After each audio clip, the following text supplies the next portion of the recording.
अस्सलाम वालेकुम, welcome back to my channel Yes Academy. तो आज हम क्लास 10 का चैप्टर 17.3 स्टार्ट कर रहे हैं। इसके सारे ही क्वेश्चंस आपको यहीं पे सॉल्व करवाऊंगी। इसमें जो भी नए कॉन्सेप्ट्स होंगे वो भी यहाँ पे सॉल्व करेंगे और पुराने कॉन्सेप्ट्स को भी रिवाइज करेंगे। तो चलते हैं अपना क्वेश्चन नंबर 1 देखते हैं 17.3 का। अगर हम बात करें क्वेश्चन नंबर 1 की, उसका पार्ट 1 अगर हम देखें तो पहले पढ़ लेते हैं हम अपना मेन क्वेश्चन। उसमें क्या कह रहा है, verify the commutative property of union and intersection for the following sets. ठीक है, आई होप कि क्वेश्चन आपको समझ आ गया होगा कि इसमें हमने कौन सी प्रॉपर्टी सॉल्व करनी है, कम्यूटेटिव प्रॉपर्टी। ठीक है, उस यूनियन और इंटरसेक्शन दोनों की ही कम्यूटेटिव प्रॉपर्टी को सॉल्व करके दिखाना है।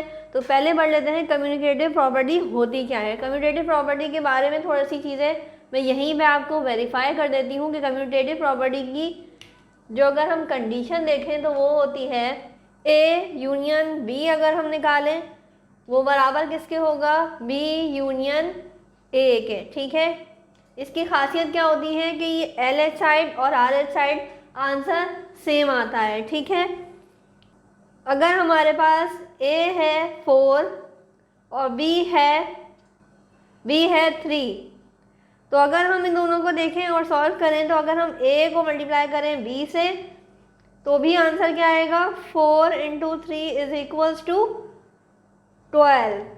और अगर हम b मल्टीप्लाई बाय a करें, b यानी कि 3 मल्टीप्लाई करें अगर हम a यानी कि 4 से, तो भी क्या आंसर आएगा, 4 × 3 = 12।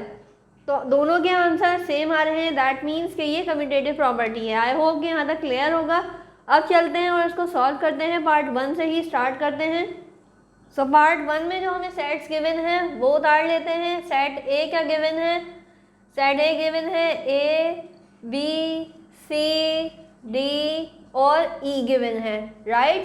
और बी सेट जो हमें गिवन है वो भी यहाँ पे उतार देती हूँ। सेट मैंने पहले भी कहा था कि बहुत ध्यान से उतारा करें, जो भी एलिमेंट लिखे हुए हैं बस वही उतारने हैं, कोई भी ऐड अपनी तरफ से नहीं करना और कोई भी चीज़ मिस नहीं करनी। सो आई होप कि आपको ये सेट्स लिखे हुए दिख रहे होंगे। तो इसको देखते हैं कि हमारे पास कम्यूटेटिव प्रॉपर्टी कैसे वेरीफाई करती है। अगर हम यूनियन की बात करें तो यूनियन की प्रॉपर्टी क्या होती है, यूनियन में कम्यूटेटिव प्रॉपर्टी होती है A union B = B union A, right.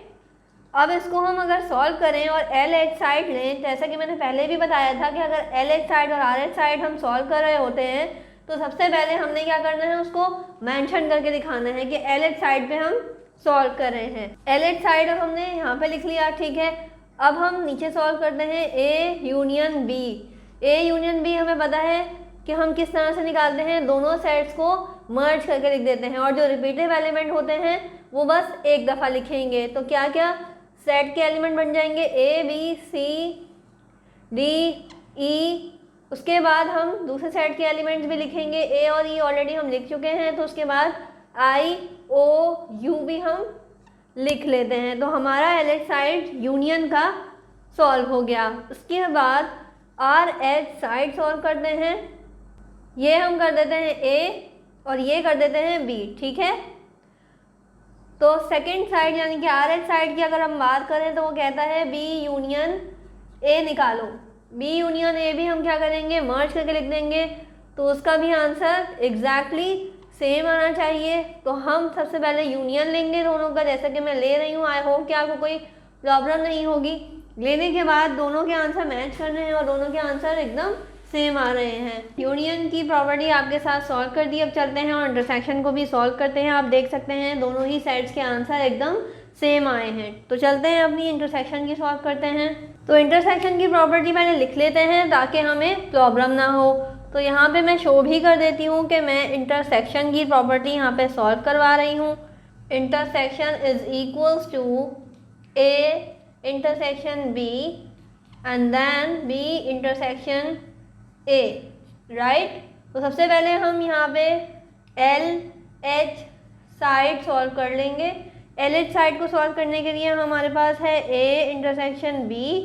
A intersection B हमें पता है कि हमने यहाँ पे कैसे सॉल्व करना है। इंटरसेक्शन में हम सेम एलिमेंट्स सेट में लिखते हैं, तो सेम एलिमेंट हमारे पास है ए और ई, राइट। अब चलते हैं और आर एच साइड की प्रॉपर्टी भी सॉल्व कर लेते हैं। ये प्रॉपर्टीज़ मैं जल्दी जल्दी इसलिए सॉल्व करवा रही हूँ क्योंकि अगर हम इतनी डिटेल में सॉल्व करेंगे तो हमारे पास टाइम इतना नहीं है कि एक एक क्वेश्चन को हम इतना डिटेल में सॉल्व करें। एंड सेकेंडली इंटरसेक्शन और यूनियन की प्रॉपर्टीज़ हमें ऑलरेडी पता है तो हम उसको जल्दी जल्दी सॉल्व करेंगे। इंटरसेक्शन और यूनियन के बारे में पिछली एक्सरसाइज में बहुत डिटेल में ऑलरेडी पढ़ा चुकी हूँ, इसलिए मैं यहाँ पे डायरेक्ट सेट लिख रही हूँ। तो इस तरह से हमारे दोनों ही सेट सेम आए हैं। आप देख सकते हैं कि इन दोनों सेट के अंदर ए और ई ही हमारे पास कॉमन एलिमेंट्स थे, जो कि मैंने लिख दिए हैं और हमारा आंसर बिल्कुल ठीक आया है। चलते हैं और नेक्स्ट को सॉल्व करते हैं। तो क्वेश्चन नंबर 1 का पार्ट 2 सॉल्व करते हैं। क्वेश्चन नंबर 1 के पार्ट 2 की अगर हम बात करें तो हमारे पास दो सेट्स गिवन हैं जो कि सेट बिल्डर फॉर्म में गिवन हैं। मैंने आपको पहले भी कहा था कि सेट बिल्डर फॉर्म में कोई भी सेट हो तो उसको हम टेबुलर फॉर्म में सॉल्व कर लेते हैं ताकि हमारे पास एलिमेंट्स क्लियरली शो हो रहे हों। सेट बिल्डर फॉर्म को टेबुलर फॉर्म में चेंज करने के लिए भी मैंने लास्ट एक्सरसाइजेस में बताया हुआ है, तो इसलिए मैं इसको जल्दी से सेट बिल्डर फॉर्म से टेबुलर फॉर्म में सॉल्व कर लूँगी। तो अगर हम पी सेट की बात करें और उसके एलिमेंट्स देखना चाहें तो हमारे पास क्या शो हो रहा है कि एक x है यानी कि अननोन वैल्यू है, वो बिलोंग कर रही है z यानी कि इंटीजर नंबर से, ठीक है। उसकी रेंज की अगर हम बात करें तो वो -3 से बड़ा है, राइट, और 3 से छोटा है। तो अब हम इसकी रेंज कहाँ से कहाँ तक लेंगे? हमें पता है कि अगर -3 से बड़ा की बात की गई है तो हम बड़े में -2 की बात करेंगे क्योंकि -2 की तरफ से बड़ा हो जाएगा, -2 -1 एंड 0, राइट। और लास्ट रेंज हमारे पास है 3 से छोटा यानी कि 2 तक हम लिखेंगे। तो जल्दी से हम अपने एलिमेंट्स लिख लेते हैं, सॉल्व करने में परेशानी ना हो। तो ये हो गए सेट पी के एलिमेंट। सेट क्यू के एलिमेंट्स की अगर मैं बात करूं तो सेट क्यू के एलिमेंट भी हमारे पास गिवन है y जो कि अननोन नंबर है, वो बिलोंग कर रहा है इवन नंबर से। और इवन नंबर्स की अगर हम बात करें तो वो है पॉजिटिव, क्योंकि मैंने बताया था कि इवन नंबर नेगेटिव भी होते हैं और पॉजिटिव भी होते हैं।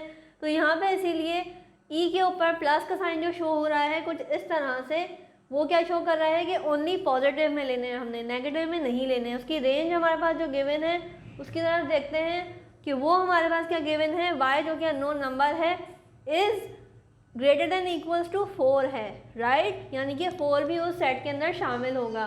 तो जल्दी से क्यू के सेट बना लेते हैं। अगर हम पॉजिटिव इवन नंबर की बात करें तो वो होते हैं 0, 2 एंड 4, क्योंकि 4 हमारे पास कुछ इस तरह से साइन गिवन है जो कि शो करता है कि वो एलिमेंट भी आएगा। तो इस तरह से हमने 4 की भी एलिमेंट्स लिख लिए। तो ये हमारे पास पी और क्यू सेट आ गया। उसको अगर हम आगे सॉल्व करें और यूनियन की प्रॉपर्टी लिख लें तो हमें ईजी रहेगा।